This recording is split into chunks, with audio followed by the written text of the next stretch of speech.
Olá, estamos iniciando aqui pelos estúdios da TVC, da TV do Correio da Manhã, o programa Marketing Business. Programa de estreia hoje, um programa iniciando para que tenhamos, a partir de hoje, um canal, um veículo, um meio de comunicação diretamente para você que é amante desse mundo do marketing, do turismo, do entretenimento, dos eventos, de negócios e principalmente de sucessos. Então, eu queria iniciar agradecendo a duas pessoas que nesse primeiro momento do programa são essenciais para que a gente possa iniciar com o pé direito. Primeiramente, o jornalista e empresário Cláudio Magnavita, que nos cedeu esse espaço, abriu com muita honra e gentileza para que a gente possa ter um canal diretamente para você sobre marketing e negócios. E agradecer ao nosso primeiro convidado, uma pessoa que para todos nós, do mundo do marketing, é uma referência, é um exemplo de sucesso, de perseverança, de resiliência, mas fundamentalmente de amor ao Rio de Janeiro. E eu fiz o convite a ele e ele prontamente, gentilmente, como sempre, aceitou o meu convite. Eu não poderia iniciar, estrear esse programa sem ter no primeiro programa Roberto Medina. Roberto Medina é um ícone para todos nós, uma referência profissional por tudo aquilo que construiu e vem construindo na sua trajetória. E para nós é um orgulho tê-lo aqui, um orgulho de ser carioca, né, amante do Rio de Janeiro e principalmente levar a nossa marca Rio de Janeiro, através do Rock in Rio, para o Brasil e para o mundo. Roberto, muito obrigado. Nada, foi bom estar aqui com você falando e bom falar sobre esse tema que mistura propaganda e Rio de Janeiro, porque na minha vida foi isso, foi uma mistura dos dois. Eu em casa, meu pai cultivava muito a coisa da relação do amor ao Rio de Janeiro. Ele dizia para mim, se a cidade não vai bem, a minha empresa não vai bem. Ele era um grande foi ficando cada vez mais claro ao longo da minha carreira. Eu acho que se eu conseguir fazer uma trajetória razoavelmente importante, eu devo a generosidade da vida que me permitiu e muito ao Rio de Janeiro. Eu acho que é um privilégio morar aqui. Isso é uma inspiração. Aliás, a história do Rock in Rio começa exatamente por causa do Rio. Eu queria sair, era um momento de crise política, econômica, e eu não estava de bem mais com o Rio. Eu queria morar nos Estados Unidos, fazer minha agência lá, eu tinha uma agência de propaganda, e aí fui em estado de pensar como é que eu podia ajudar o Rio. E aí, numa noite, quer dizer, o Rock in Rio não tem planejamento, eu não tinha uma cultura específica de rock, não era meu estilo de música, e aquilo veio, quer dizer, não houve um trabalho para fazer, o nome veio na mesma hora que veio a ideia, a dimensão dela, e eu não estava nem aparelhado para aquela aventura. Eu estou fazendo uma coisa que está muito legal, que é uma conversa minha, eu fiz um boneco meu, e eu estou fazendo uma conversa comigo mesmo quando eu tinha 32 anos e fiz o Rock in Rio, para mim tentar entender daquele cara, como é que ele fez isso, porque eu não sei. Quer dizer, era tão... o Cacá Diegues vai estrear um filme que se chama Aumenta o Som, que é rock and roll, e ele tem uma cena que eu estava vendo lá, que é um orelhão, acho que era Telerge de um orelhão, e ele era rádio pirata, e ele botava o telefone e dizia, e agora vocês estão vendo, o AC/DC vai entrar diretamente. Ele transmitia, e eu fingia que não via ele, porque eles tinham me ajudado muito, o pessoal da Rádio Fluminense. Ele fez o casting para mim, com exceção da parte de jazz, de MD, o casting de rock, principalmente o rock pesado, foi o presidente da Rádio Fluminense naquele dia, porque era incipiente, a gente não tinha nada aqui. Aí não tinha som, não tinha luz, não tinha palco, não tinha nada. E eu não... Engraçado, quer dizer, que eu não era sem lenço e sem documento. Eu tinha lenço e documento, então como é que eu tomo uma atitude absolutamente disruptiva de mercado, de números que não eram lúcidos, porque não eram, quer dizer, você conseguir 20 milhões, não existia mercado de patrocínio naquela época, então você conseguir 20 milhões de dólares para um patrocínio, e foi o que eu pedi, e o cliente entendeu, era surreal, não foi que já seria uma maluquice, foram 20. Um projeto. Claro que aí tem uma coisa assim, que é o dedo da comunicação. Eu não fui vender para a Brahma o projeto de rock, eu fui vender uma campanha de comunicação que tinha um projeto de rock. Então isso foi o argumento que eu usei para vender. Ele comprou a campanha de comunicação. Na época o presidente chamava seu Greg, um homem de bastante mais idade, ele não tinha nenhuma convivência com a música, ele nunca me perguntou quem ia cantar. Ele sabia que eu ia construir um projeto de 6 meses, vendendo... E isso é uma coisa interessante, que levou a gente aqui do Brasil, naquela época a gente importava tudo, hoje a gente exporta tudo. Tirando a humildade de lado, um pedacinho só, é o seguinte, a gente é o melhor do mundo longe, a gente não é perto do americano nem do europeu, a gente é longe o melhor do mundo. A gente faz um negócio que não é música, é Rock in Rio, é muito mais do que música. Então é experiência, e isso não tem no país que lança a história toda. Ele lança a história, é o berço da música, berço do rock, e eles não têm isso, eles vendem bilhete. Eles vendem um bilhete para você ver um cantor. Isso não passa pela minha cabeça. Eu vendo experiência. Eu vendo e começo a vender. Hoje, se você pega a garotada, os caras discutem o segundo, o terceiro, eu não vou. Essa coisa de levar para o centro da casa de cada um, para a mesa da discussão. E a outra coisa também, na época que eu comecei isso, eu intuitivamente pensei assim, se eu quero botar 1,5 milhão de pessoas, eu não posso... eu tenho que ser transversal na sociedade em todos os sentidos. Não pode ser muito caro, ele tem que pegar da criança o pai para ir para dar segurança ao evento. E aí o jeito era fazer um dia de metal, um dia de rock pop, new wave, então eu fui por ali. Então eu não bebi de modelo nenhum, não tinha modelo. Foi um modelo brasileiro que a gente fez, hoje muitos festivais do mundo andam nessa linha, mas ainda muito incipiente. Então... eu me orgulho muito de ter vivido essa história e de poder chegar até aqui e olhar para trás. E olhar para trás é um negócio interessante, rapaz, porque como é que pode fazer? Nós éramos 4 pessoas. A equipe hoje, que chega no final, tem 28 mil pessoas, mas agora tem 280 pessoas trabalhando 2 anos para fazer aquilo. Não tinha ninguém. Eu não tinha ninguém, não tinha comunicação. Você pegar a minha filha e mostrar um telex, que era uma máquina gigante, minha filha ia ficar horrorizada, que porcaria é essa? Assim que a gente falava com os gringos, era a partir daqui. Então era o do orelhão na rua. Então é muito interessante, muito curioso, e eu vou desenvolver nesse Rock in Rio novo, que aliás eu vou te dizer uma coisa, esse Rock in Rio vai ser longe o maior da história. Sabe por quê? Não é por causa do Rock in Rio. É porque ninguém aguenta mais não abraçar, não beijar, não namorar, ninguém aguenta mais. Então vai ser uma forma da pessoa voar em cima daquilo. Se libertar. Libertar. Eu acho que vai ter assim, os caras que vão correr para o palco, sempre correm quando entram no portão, e os caras que vão voar.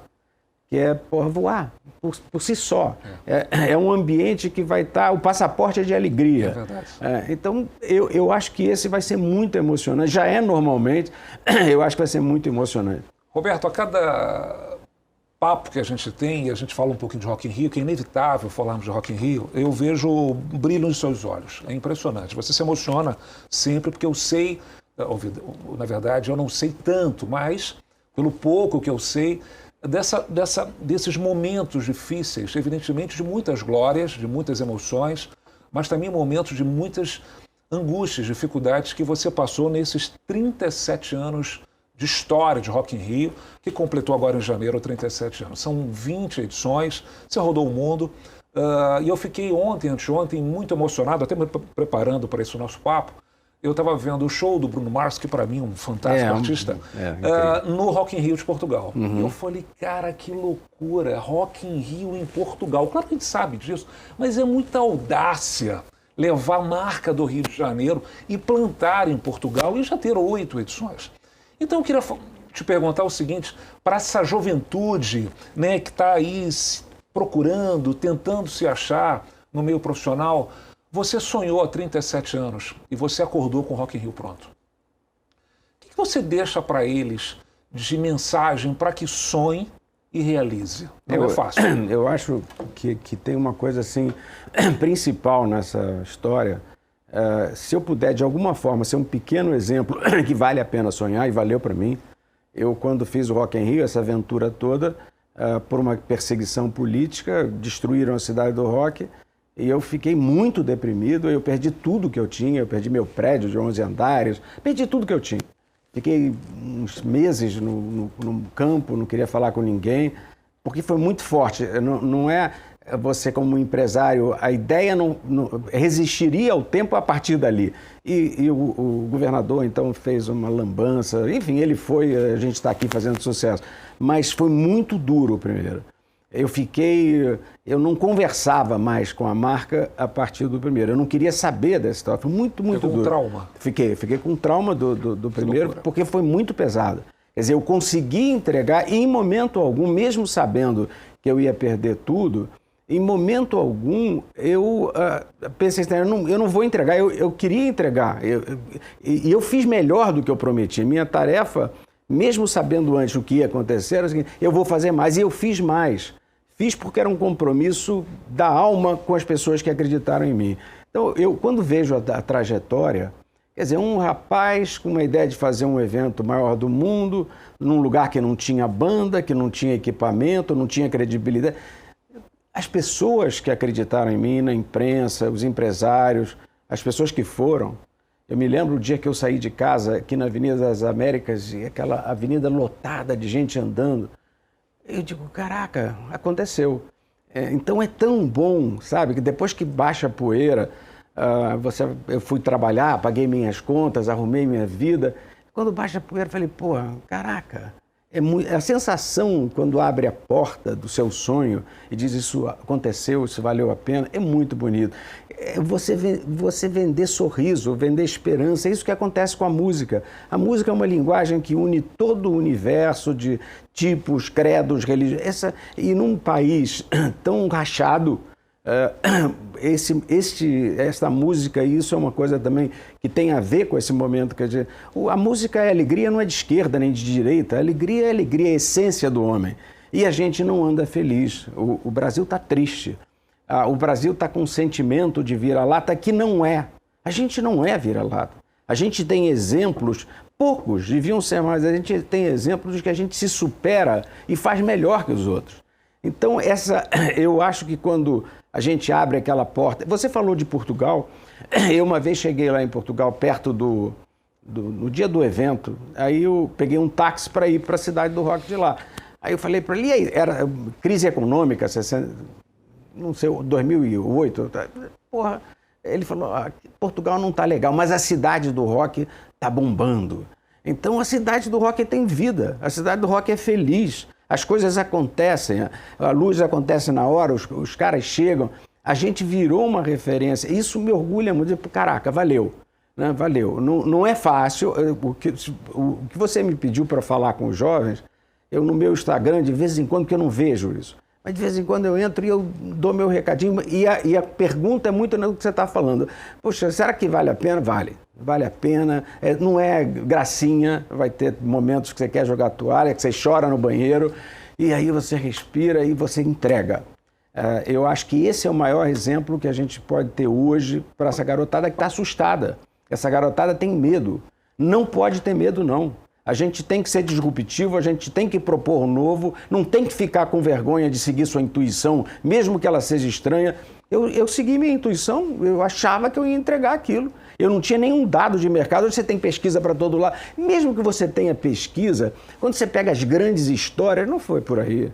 É um parâmetro que você usa para...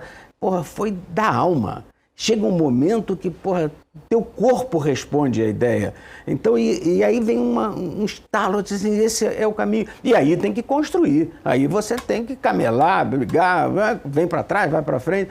Então não foi uma trajetória tranquila, não. Foi uma trajetória bacana. Olha, estou muito feliz, me sinto premiado pela vida de ter acontecido comigo isso. Eu não tenho talento para fazer o que eu estou fazendo.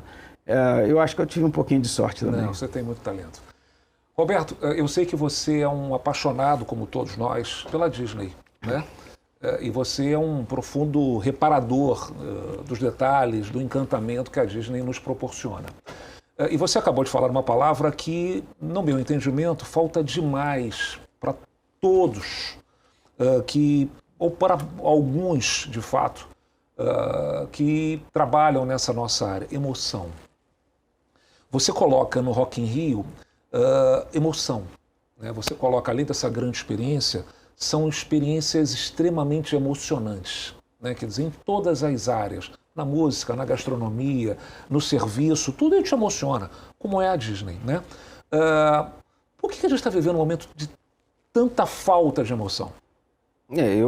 Bom, eu acho que a gente está numa tempestade perfeita, né? Tudo que aconteceu, eu acho que uma coisa que está acontecendo nesses últimos 2 anos é que a mídia brasileira, ela fez um mantra de derrubar as pessoas. É um mantra. É difícil você viver num país que de manhã, de tarde, de noite diz que você vai morrer. Mais ou menos isso, você vai morrer. A gente não vai morrer. Algumas pessoas a gente perdeu pelo caminho, talvez a gente perca mais algumas, mas eu acho que... Eu tive agora em Nova York, Nova York pegou muito mais pesado, não só na doença, porque uma cidade só turística, ela arrebentou. Você tem metade dos restaurantes fechados, metade das lojas fechadas, não tem estoque nas lojas. Aí você vai para... Eu fui a Broadway, vi 3 shows, lotados, todos lotados. Todas as pessoas emocionadas, vivendo aquilo. E a mídia americana é 1% da ocupação com a doença, que é séria sim. Eles falam seriamente sobre a doença e te informam com tranquilidade toda aquela história que está acontecendo. Então, eu fui ver um parque iluminado, que eu estou com uma ideia maluca, que é pegar a Floresta da Tijuca e fazer daquilo um parque, que as pessoas possam aproveitar. Porque se você não criar valor econômico, você fica sem floresta. Então isso é uma bobagem. Não, mas vai mexer não vou mexer com coisa nenhuma. Eu, em vez de desmatar, eu vou plantar, eu vou fazer ela viver, a floresta. Ser uma grande aventura para as pessoas que entrem ali e tal. E você tem o maior parque do mundo.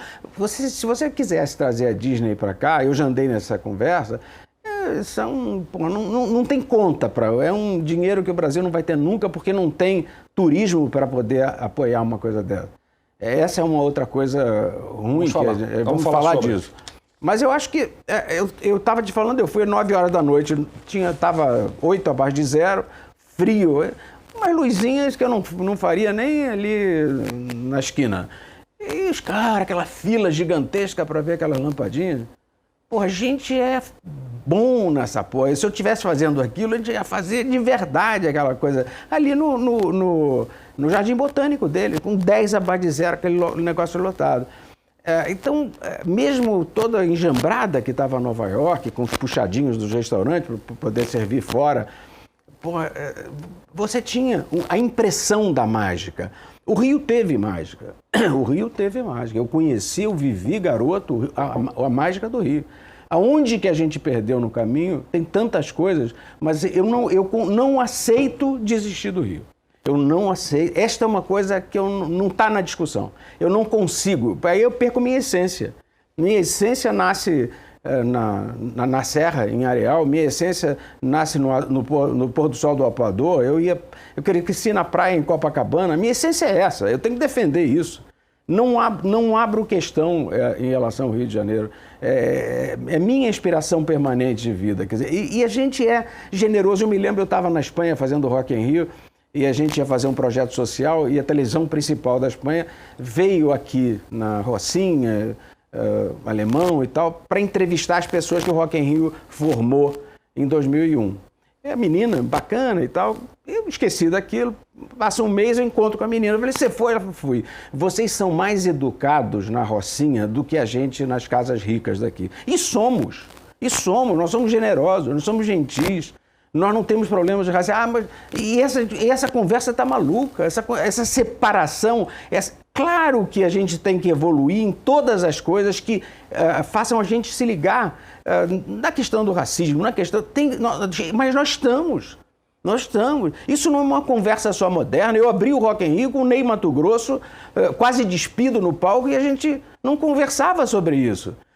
Então, a gente tem que conversar, mas tá demais, tá chato, tá tudo chato, né? A gente é um mantra permanente, vamos fazer, vamos dar exemplo sim, mas muda o tom. Qual é a notícia boa de hoje? A sensação que eu tenho é que o jornalista agora, o que tem ruim?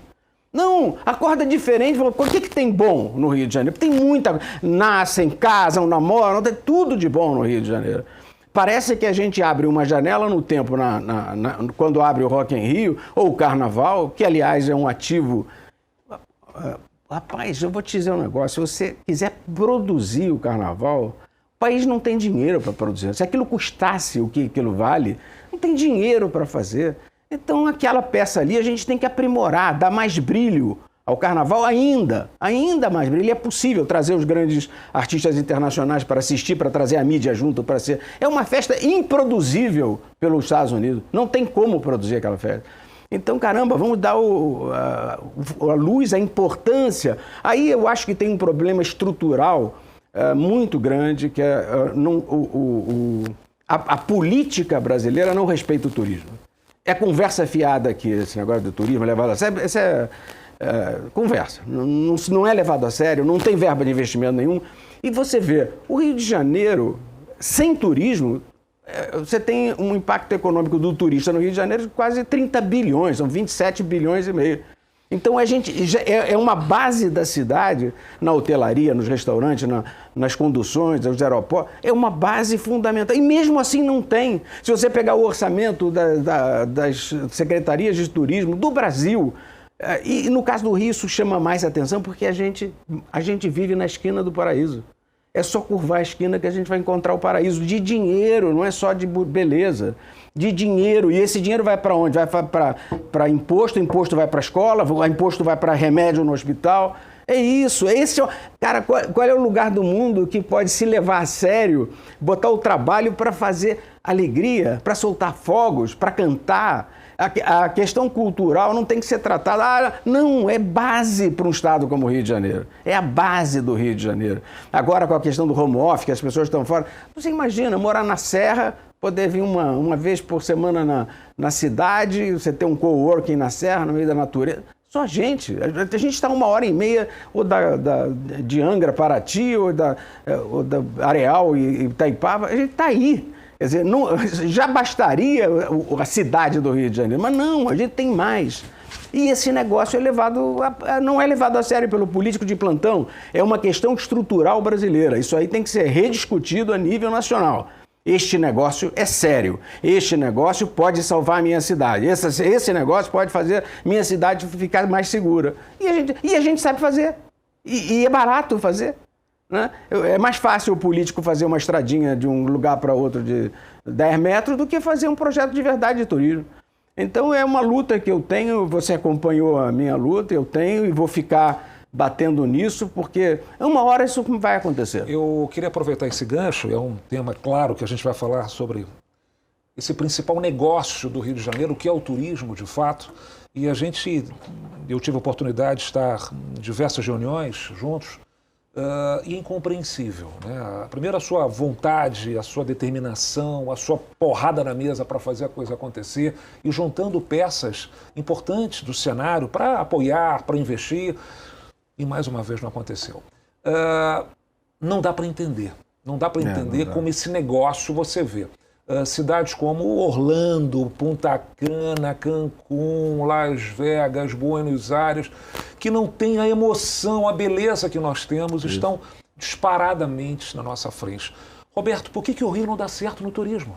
Eu também não entendo. Você sabe do meu esforço com as pessoas que vêm politicamente para o Rio de Janeiro, eu tenho conversado, mas eu acho que está mais maduro para isso acontecer. Outro dia teve uma reunião do trade turístico e estava o prefeito do Rio e o prefeito pediu, escuta, eu sei que cada um tem uma ideia, mas faça um plano para a gente e a prefeitura vai investir nisso. Eu saí esperançoso, achei que ele amadureceu a ideia, entendeu, até porque o exemplo é muito fácil de ter.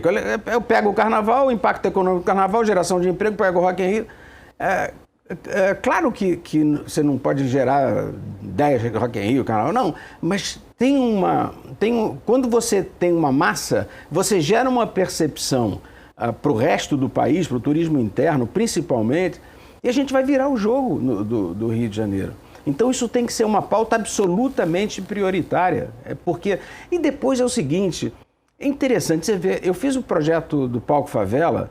Que beleza, cara, que beleza. Pessoas que saíram... Eu encontrei com um rapaz, ele falou para mim, você deu uma palestra numa penitenciária, há 10 anos atrás, sobre o Rock in Rio. E eu estava lá.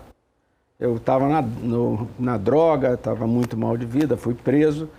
E aquela palestra ficou na minha cabeça. E eu estou aqui no palco Favela. Eu estava ensaiando, eu estou aqui cantando no seu palco. Que sensacional. E algumas coisas foram... Porque é isso... Aliás, aí está um exemplo interessante. O palco Favela, como é que surge? Eu estou indo para o Rock in Rio, a favela, tiroteio na Rocinha, confusão, só se falava disso naquele momento. Aí eu cheguei no Rock in Rio com o palco Favela. Eu vou fazer, eu vou dar luz a isso, porque parece que o cara da favela é um bando de assassinos. Não, 99,9% das favelas são trabalhadores, são sérios, são gentis. Porra, vamos olhar diferente, vamos botar uma luz nisso. Vamos botar... Claro que não é botar uma luz para deixar sem o apoio social que deveria ter. Não, tem que dar...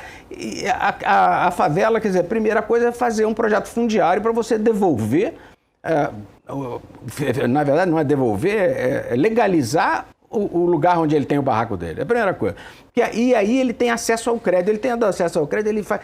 Porque com a Caixa Econômica tem um financiamento para isso de R$9.000, mas com 9 mil ele faz aquela parede que estava faltando do banheiro, ele arruma uma portinha, e aí um vê o outro arrumando e vai. Então, do processo fundiário até... Eu estou querendo também... Eu vi outro dia o governador fazendo uma coisa em Jacarepaguá, então, uma intervenção social. Eu comecei já a estudar, eu vou ver que professores de música eu posso botar, e vou arrumar um lugar para fazer um negócio de música ali, porque isso enriquece, oxigena o ambiente.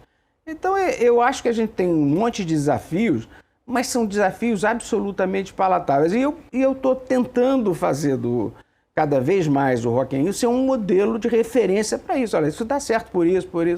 Eu não tenho apoio oficial de ninguém no Rock in Rio. Eu não tenho Lei Rouanet, eu não tenho nenhum incentivo. Não quero. Agora, o projeto do Detal, eu não quero. Foi uma coisa que eu tive com Covas. Eu não quero nada, eu quero pagar meu aluguel. Quer dizer, você faz a estrutura, que São Paulo ainda não tem uma estrutura para fazer um evento, eles estão construindo lá a estrutura no autódromo, mas a cidade lá se chama a cidade da música vai ficar para ele alugar para outras empresas. Então, eu não tenho essa coisa de pedir ajuda ao poder público, eu tenho essa coisa de dar, porque dá para dar. O Rock in Rio tem mostrado ao longo da vida projetos sociais importantíssimos, sempre, da árvore à educação, que vem dali, vem dessa inspiração. E mais ainda, eu falo com o meu pessoal, eu me lembro quando eu botei o Plácido Domingo cantando numa folha no meio do Rio Amazonas para lançar meu projeto de doação de árvore, eu me lembro de uma primeira pergunta do jornalista, um jornalista português. Ele falou: Roberto, tá lindo isso aqui, impressionante, mas você está dizendo que vai plantar 1,5 milhão de árvores. Eu já estou quase em 4. Mas aí eu falei, Ele falou, mas você sabe qual é o déficit da floresta amazônica? Muitos bilhões. Aí eu disse, sei. E você acha que isso muda alguma coisa? Eu falei, muda tudo. Uma árvore muda. Eu tenho que bater tambor para ter política pública. O cara que vai querer ser eleito, ele tem que entender que o cidadão sabe que aquilo é prioridade para a vida dele. Esse é meu papel, bater tambor. O Rock in Rio é batida de tambor, tem que estar, tem esperança, tem alegria, a gente vai... quando está tudo explodido, eu continuo.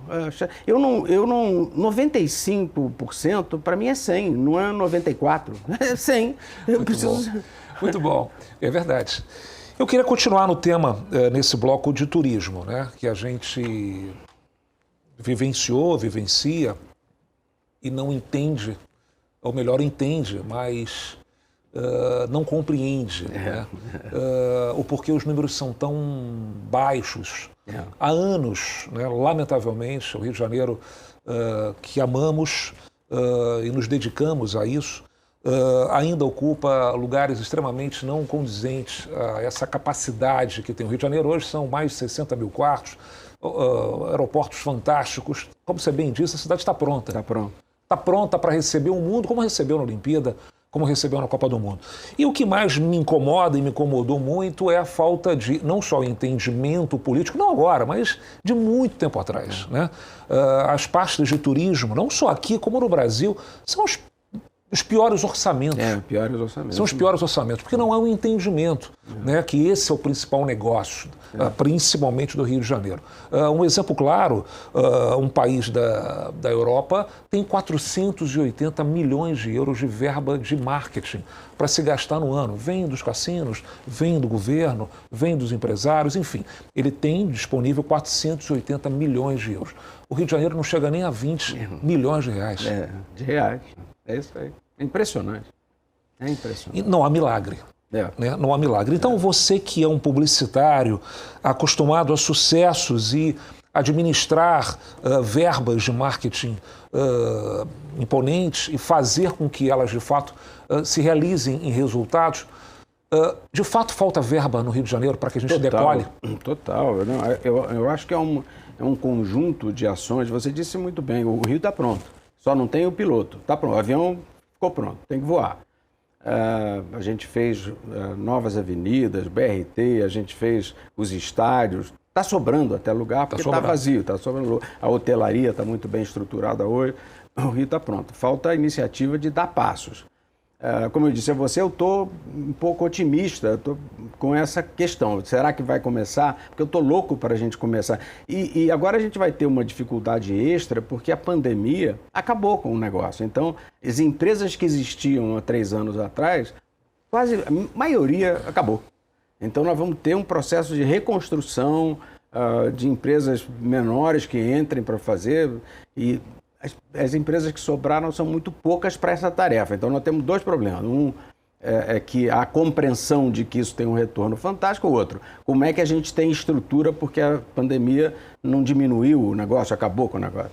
Então, a gente tem um desafio, como Nova York tem um desafio. Mas o que eu acho é o seguinte, se a cidade entende que esse é um negócio e a gente criar... Porque, independente dos grandes eventos, por exemplo, no Rock in Rio. O Rock in Rio, a verba dele de patrocínio é 5 vezes maior do que o maior evento americano.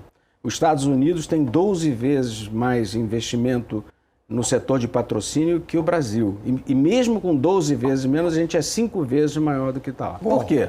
É impressionante o número. Por quê? Porque a gente criou um storytelling e eu dou para a marca um espaço ao longo do ano que a marca surfa. Eu não entro como vem o evento, vamos vender os bilhetes. Não, aquilo é um processo. E isso foi desde o primeiro. Só seria possível construir essa história se eu pudesse, no tempo, dar espaço para o patrocinador entrar. Então, é estranho. Quer dizer, o Carnaval, que é um projeto que dá 3 bilhões e tanto de impacto na economia, o Rock in Rio dá cerca de 2, o Carnaval tem 4 vezes menos verba de investimento do patrocinador. Então, o desenho... E o Rio de Janeiro é uma coisa interessante, porque o que eu fiz? Né? Se você olhar, me tirar como... Tira o Roberto, empresário e cidadão. O que eu criei uma história. A minha vida criou uma história.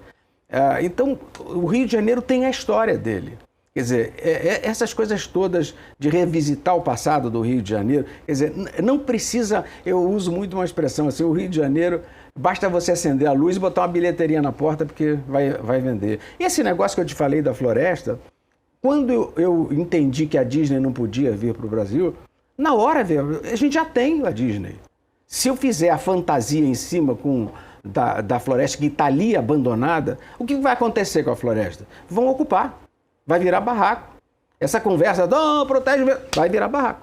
Então, se eu não criar ativo econômico, aquilo vira um monte, é mais uma favela que vai se implantar no Rio de Janeiro. E aquilo é um patrimônio. Como a garotada está muito... essa coisa do verde é lúdico para a garotada, cara, se eu fizer realidade aumentada ali, se você fizer uma aventura na floresta, se eu iluminar aquilo, se eu botar música leve naquela história, nós vamos arrebentar na bilheteria. O Rio vai arrebentar na bilheteria. Estou citando um exemplo que tem milhares de exemplos. O Rio sobra de histórias para você recuperar. Agora, a primeira coisa a recuperar no Rio somos nós, cariocas. Nós estamos tristes. Nós estamos achando que a gente não sabe fazer as coisas. A gente sabe, gente. A gente sabe. E bem, você comentou sobre construção de marca. Você construiu uma marca que é o Rock in Rio, e você construiu outras marcas importantes pela sua agência e, enfim. É claro que o Rio de Janeiro é uma marca esplêndida, falta de fato marketing, mas eu queria agora entrar nesse mundo do marketing, que também é um mundo que você domina. É um novo momento que a gente está vivendo, né? A gente estava conversando previamente, o jornal, o rádio, a TV, todos têm um papel fundamental. Mas hoje tem mais um, que é o nosso telefone, né? As redes sociais, os influencers, enfim. Como é que as agências de propaganda, como é que os profissionais de marketing hoje estão olhando esse novo mundo que realmente se apresenta aí, que é muito louco, né? Você sabe de uma coisa? Eu tenho uma figura que eles ficam desesperados comigo. Eu me lembro da última reunião do Rock in Rio, só garotada, eu era o mais velho da tropa, aí iam ler a pesquisa de por que as pessoas foram, porque a gente faz pesquisa durante e depois, por que as pessoas foram ao Rock in Rio. Todo mundo, claro que é rede social, é o Instagram, é o Facebook, né? E o cara da pesquisa lá, uma tremenda empresa, não, a mídia, televisão, jornal, tinha 54% e a parte toda de internet tinha... E eles ficaram desesperados. Fantástico. Porque, cara, é o seguinte, a internet é como se você pegasse uma pracinha do interior, que eu dava folhetinho assim impresso, para bilhão. É só isso, cara, é mais uma ferramenta. Não tinha televisão, vem a televisão, o conteúdo... Eu tenho uma passagem muito interessante sobre esse negócio da... Meu mérito é muito relativo. Eu tinha um pai que era completamente doido. E ele era uma grande empresa, como é a Casas Bahia, como esse troço. Acabaram com ele na Revolução, mas enfim, ele foi muito grande. E ele, quando veio a notícia da televisão, ele foi para os Estados Unidos e comprou. Ele tinha um galpão gigante, comprou tudo que tinha de televisão. Ele comprou e trouxe para cá e estava muito empolgado. Aí, inauguração da televisão, eu me lembro, eu tinha 5, 6 anos, eu me lembro da cena, a gente em casa, e liga a televisão e é uma porcaria. Era um índiozinho, aí, mas vem mais coisas, aí era um filme de uma sinfônica horroroso, enfim, foi um flop a televisão. Não acontecia nada com a televisão. Sabe o que ele fez? Tinha uma televisão que chamava TV Rio. Ele foi com o dinheiro dele, a TV Rio era incipiente, ele comprou as câmeras de televisão da TV Rio, construiu estúdios para a TV Rio e fez o maior programa, longe de qualquer programa que você tenha hoje, mas longe. Vinha os maiores artistas do mundo todo mês. Tinha um balé coreografado pelos caras da Broadway. Era inacreditável. O budget do programa era... Ele tinha 70% do faturamento e ele teve durante 15 anos uma audiência que era muito mais que o Jornal Nacional. Ele tinha 70, 75 de audiência. Você andava na rua, você ouvia o programa dele assim, pelos prédiozinhos que eram baixos, você ouvia o programa dele. Então ele foi construir o meio para estar lá. E hoje a gente acha que a gente é escravo dessa encrenca. Não, a gente tem que usar essa encrenca a nosso favor. É claro que são ferramentas. E tem uma coisa que assim... O mais difícil dessa história é que o bombardeio que a garotada, e a gente também, está recebendo de informações, dificulta a tomada de decisão. Quer dizer, a tua filha, a minha filha, vão para onde? Será que eu me lembro daquela mensagem emocionante que eu vi no TikTok? É verdade. Não, eu não me lembro. De noite está velha a notícia. Então, pensar isso, quer dizer, fazer da propaganda um conteúdo é fundamental. E eu, no meu canteiro ali, eu tenho feito uma experiência muito interessante. Agora, eu acho, quer dizer, no núcleo de família, durante muito tempo ainda, você vai ter uma influência enorme dos pais, tios, avós, que beberam de outra fonte. Então, essa influência vai existir. Sempre que você comunicar com esses caras, isso vai passar para baixo muito mais fácil. Agora, a gente tem que ser... Você tem uma rapidez... Outra coisa, eu estou fazendo um anúncio de jornal, vai sair agora esse mês. Tá bonito, cara, tá bonito, que é uma carta do Rock in Rio de 22 para o Rock in Rio de 85. Ela fala de esperança, de ousadia, você ficou triste lá atrás, mas valeu a pena. Conta um pouco da história para emocionar. Eu estava ontem com a minha equipe de criação, escuta... Mas a gente tem que ter uma pegada que isso seja traduzida pelo espaço do Instagram. Então, não cheguei à conclusão, porque ali é texto mesmo. Mas eu acho que quando você pega a base, o jornal é texto, televisão é emoção. Eu mutatis mutandis, seu papai, quando comecei na minha vida de propaganda, nessa pequenina, tinham 8 pessoas na minha agência. Em determinado momento, eu achei que o mercado imobiliário tinha que fazer televisão. O dono do negócio, eu era estagiário, o cara, não, meu filho, isso não existe. Aí eu te conto isso porque isso tem muito a ver com a garotada. Aí não existe. Eu, de um lado, tentando me impor mais ou menos com os caras do grupo da agência, e do outro lado, um cliente que achava que era uma bobagem. Ele vendia tudo. Então vem um menino aqui falar dessa coisa, televisão, cacete, ele anunciava jornal e rádio, e folheto, mala direta. Aí eu ficava naquilo. Aí um dia tem um lançamento na Lagoa. Aí eu fui pro dono da empresa, e eu não ganhava nada com isso. Falei, vamos fazer um apartamento flutuando na Lagoa, com um casal, aí música do aeroporto, helicóptero. Ele disse para mim, Roberto, ele era legal pra caramba, mas, Roberto, para com esse troço, você não para com essa conversa, não vou fazer televisão de jeito nenhum. Saí dali. Fui lá pros caras da agência, contei a história e tal. Aí falei, será que a gente não pode fazer uma vaquinha para fazer um filme? Todo mundo fez a vaquinha. A gente conseguiu, o helicóptero eu consegui de graça, o fotógrafo trabalhava na equipe. Aí fizemos uma vaquinha. No dia seguinte, 6 horas da manhã, que era no nascer do sol, lá vou eu para a Lagoa para encontrar minha equipe e gravar o filme. Cheguei lá, ninguém. Montei com o cara da produtora, que não estava cobrando também, montei, e eu fui na velha Bahia, que está aí ainda, eu conheci o filho do cara, ele está aí, sabe a história toda. Eu fui, peguei o tapete emprestado, os móveis emprestados, ficou lindo o apartamento. E aí saí com aquele negócio, um barco puxando aquela encrenca para o meio da lagoa. Quando eu chego no meio da lagoa, um temporal desaba. Eu não estava acreditando. Cara, eu tinha 18 anos. Já acabei com o dinheiro dos caras e eu com raiva que ninguém veio fazer o filme comigo. Aí eu, voltei, fui para a Artplan, fiz uma carta pedindo demissão. Disse, vocês não... a minha vida não é a vida que vocês estão levando. Vocês estão acomodados, não tem nada a ver com a equipe que está aí. Eu achava que eu tinha. E pedi demissão e foi embora. Aí, no outro dia de manhã, os caras passam na minha casa, me pegam e eles montaram tudo outra vez, foram de novo em cada lugar. A gente fez o filme, ficou muito emocionante o filme. A gente sempre via o stand de vendas, sempre tinha pesquisa para saber se veio do jornal, da mala direta e tal. 90% foi televisão, deu fila na Lagoa e eu fazia um filme, toda semana um filme novo, aquilo começou. E aí, me esqueci uma parte importante. Fui para a TV Globo, porque o cliente... Eu mostrei o filme para o cliente, eu falei, esse cara agora ele vai me dar o dinheiro. Então, você é muito teimoso, você insiste, gosta, não vou fazer. Eu fui embora, arrasado, fui para a TV Globo. Eu não conhecia os caras, eu estava começando. Aí fui lá, falei, você sabe o tamanho da comunicação do mercado imobiliário? O cara, é muito grande. Eu falei, pois é, 0 na televisão. Ele falou, os caras não enxergam isso, então você vai ver uma coisa aqui, eu botei o filme. Aí o cara, superintendente, Ives Alves, ele olhou, até que vocês compreenderam. Eu falei, não, ninguém compreendeu. Eu compreendi. Eu não tenho um tostão para botar isso no ar. Mas o que você quer? Porque você põe no ar sem dinheiro. Você é maluco, rapaz, TV Globo? Eu falei, cara, eu não estou maluco. É um negócio de 30 milhões de dólares que você vai captar se isso der certo, se for o que você está falando e eu estou falando.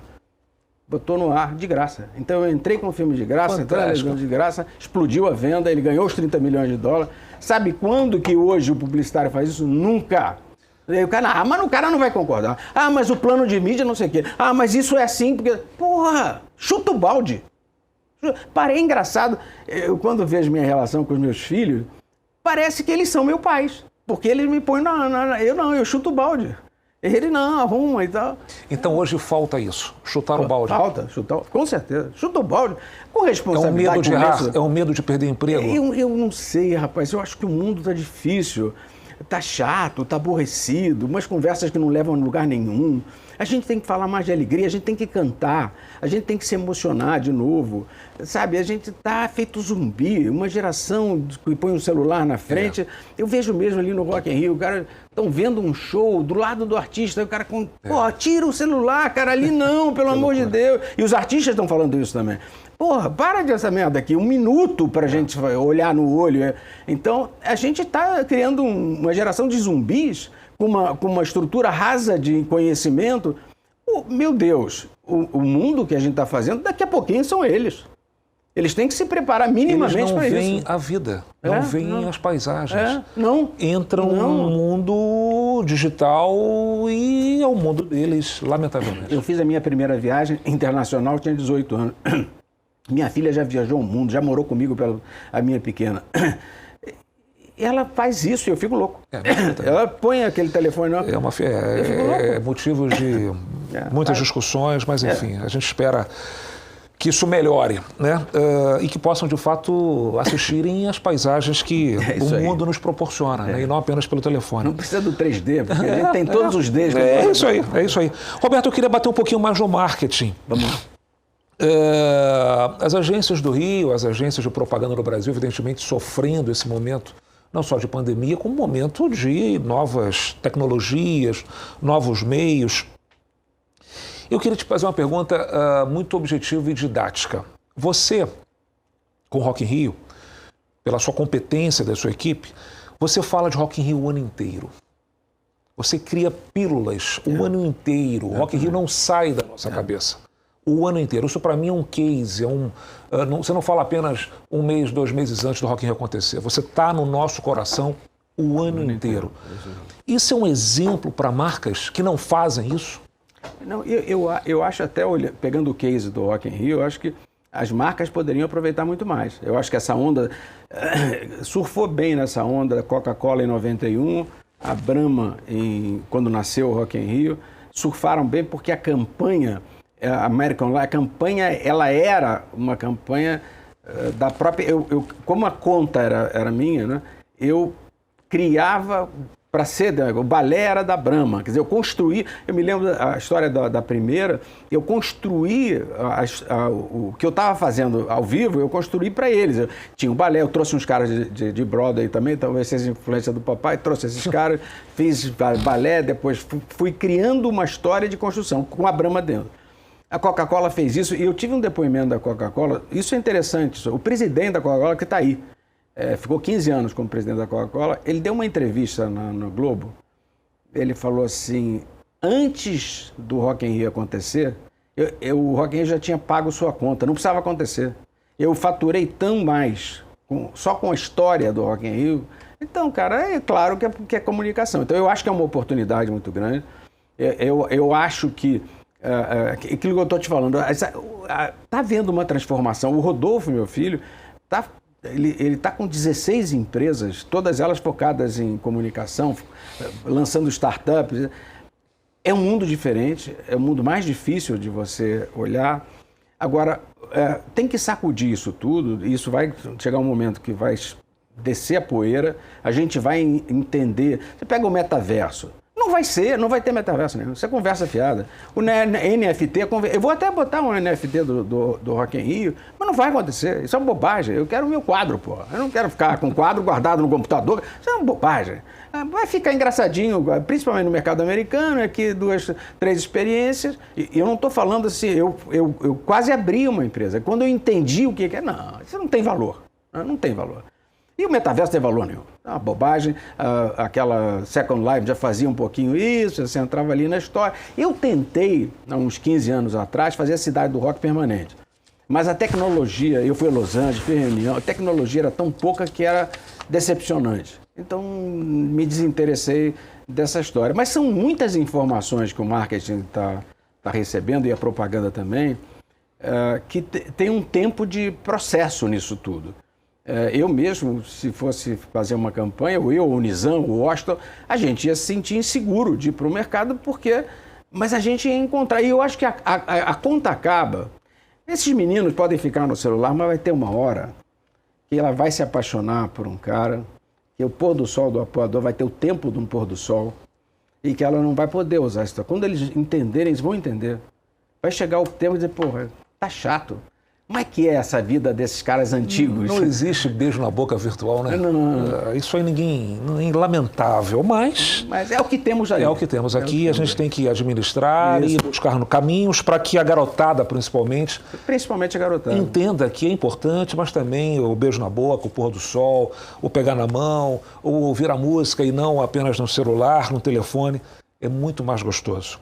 Roberto, você é muito competente em números. Rock in Rio são números astronômicos, em faturamento, em vendas de produtos, em tudo, né? Em tudo. Fruto disso, acredito eu, está vindo o The Town, né? Que é mais um empreendimento da criação sua, da sua empresa. Fala um pouquinho para nós o que é o The Town. Tá, te falo. Quer dizer, há muitos anos, desde o Jânio Quadros, os governadores e prefeitos me levam para São Paulo com a ideia de levar o Rock in Rio para São Paulo. E eu sempre fui peremptório, o Rock in Rio não vem para lugar nenhum. Ele pode ir para lugares fora do Brasil. No Brasil ele é no Rio. E essa conversa sempre. Tive com o João Dória lá no Rock in Rio último e com o Covas, e eles voltaram esse tema. Eu falei, de jeito nenhum o Rock in Rio. Aí, mas aquilo, falei, pô, eu acho que está na hora de eu ir para São Paulo. Estão pedindo muito, né? E aí fui a São Paulo para investigar espaço, não achei espaço nenhum. Aí só tem um espaço, que é o autódromo, mas o autódromo não é preparado para evento. Aí eu fui ao Covas e disse, Covas, é o seguinte, eu pego o meu know-how, eu te dou o desenho do autódromo para eventos, você implanta aquilo para eventos, coisa que eu fiz em Madrid e fiz em Las Vegas. Você implanta aquilo ali e eu vou te alugar. E você vai alugar para outro. Você cria um valor para aquele negócio. E aí eu vou fazer um projeto aqui, que é esse. Aí eu contei para ele a história. Ele ficou louco. Uma pena que ele faleceu, porque eu não sabia nem que ele era roqueiro, então talvez é por isso que ele estava todo... a equipe dele queria me levar, inclusive, no hospital para assinar o contrato, porque ele estava muito entusiasmado com isso. É uma pena mesmo, porque era um cara muito bacana. Caramba. Então, primeira coisa, para São Paulo, vai ter uma cidade do rock. Que os canos são por baixo da terra, a grama é artificial, o mobiliário é trabalhado, a entrada, a saída, o trânsito, vai ter uma cidade do rock. E já está toda planejada, desenhada, está em fase de produção. 2023. Eu vou lançar, ninguém sabe, nem minha equipe sabe, mas eu quero lançar assim, eu quero do palco do Rock in Rio, aperta um botão e aquela ponte estaiada inteira é um show de fogos, pirotécnico com som e tal. Chegar forte. E vou mexer, quer dizer, vou criar coisas artísticas para o mobiliário da Rua de São Paulo, isso nessa coisa da pré-campanha. O que eu introduzi em São Paulo, a cenografia é extremamente sofisticada. Eu vi, no João? Não, extrema. Então, tem uma praça monocromática que joga lá para trás, nos anos 80, menos ainda.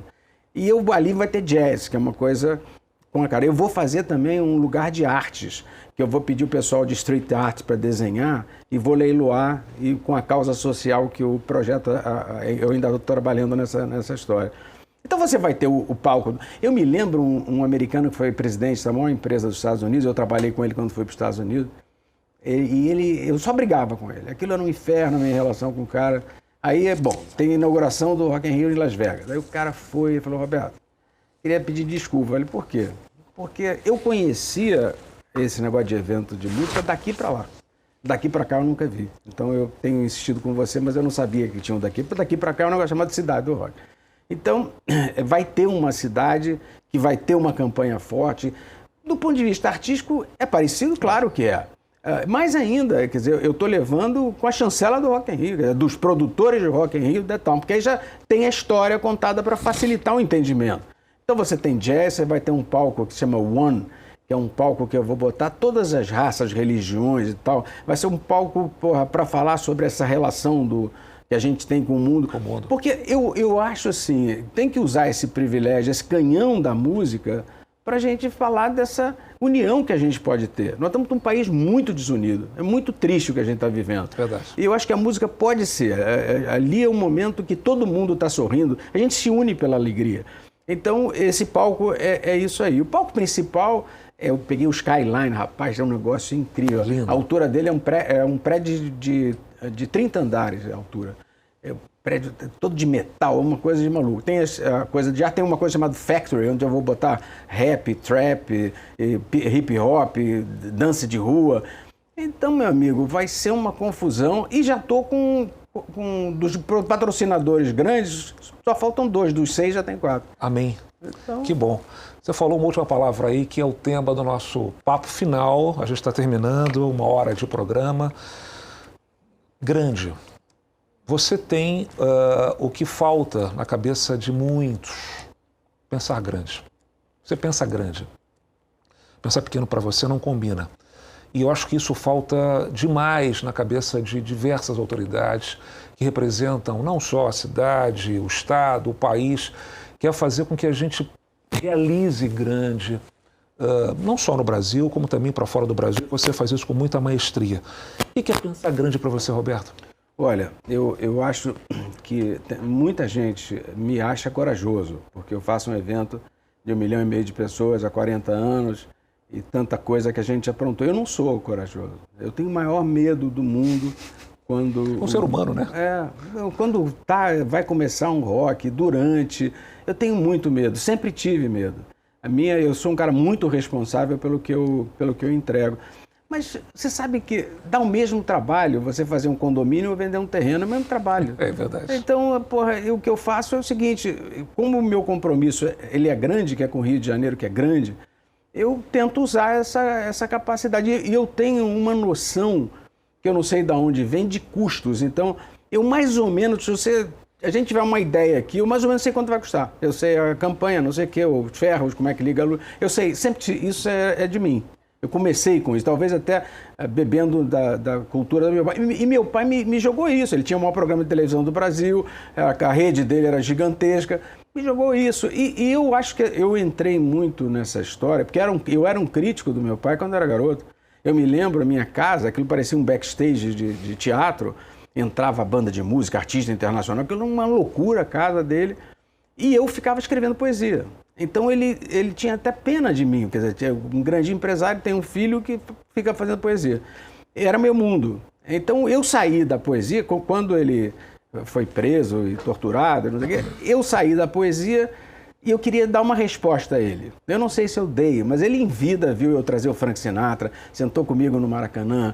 Não tenho dúvida. Viu? Então eu tentei dar uma resposta. Ele está do teu lado, pode ter certeza disso. Ele está te alimentando de energia e fazendo com que isso, de fato, continue, principalmente inspire, outros Robertos, ou Robertas, né?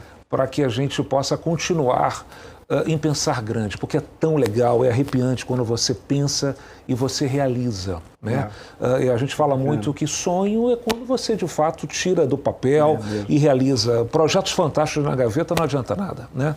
Então, eu queria, Roberto, finalizando, te agradecer demais, não só pela tua generosidade, pelo teu carinho sempre comigo, em poder trocarmos e te ouvir, é muito importante para todos nós. O Rio, o Brasil precisa realmente de você para que a gente possa levar o Brasil e o Rio de Janeiro, especialmente, no lugar que merece. É isso aí. A gente merece estar numa posição muito melhor em todos os sentidos. Roberto, para essa garotada aí, mais uma vez, e também para os profissionais, qual é a sua dica final para que amanhã tenhamos alguns outros Roberto Medina? Não, tem que ter, né? Não é Roberto Medina, tem que ter isso melhorado pra caramba. Porque eu acho que o meu recado para a garotada que está vindo com essas coisas todas é o seguinte: se apaixonem pelo que estão fazendo. Eu nunca, você sabe, o dinheiro é uma consequência daquilo que você faz e gosta de fazer. Eu não tinha hora para sair do trabalho, eu saía... O Nizam também trabalhava comigo, o tempo que ele trabalhou comigo, saía meia-noite, estamos trabalhando, que era bom trabalhar. A gente gostava daquilo, então gosta. Se você é de comunicação, ou uma área, se apaixone por isso, porque isso é apaixonante. E vai ter um momento de luz que você vai trilhar, mas eu acho assim, a minha coisa toda surge não focando em ganhar. Eu não fica muito bom nisso, focando em construir. Em realizar. E aí a história aconteceu. Que bom, maravilha. Gente, estamos cravando 1 hora de programa nessa estreia com Roberto Medina, não poderia ser melhor. E eu espero que esse programa ganhe vida, tenha longa vida, para que a gente, de fato, seja um meio de comunicação para você diretamente, para o profissional da área de marketing, de eventos, de turismo, do entretenimento e principalmente para profissionais de sucesso, que estão construindo sucesso e que já são sucesso. Então, meu muito obrigado a todos vocês por estar aqui conosco. Roberto, muito obrigado de coração. Prazer enorme. Mais e mais e mais sucesso, tá bom? Obrigado. Forte abraço para todos. Abraço.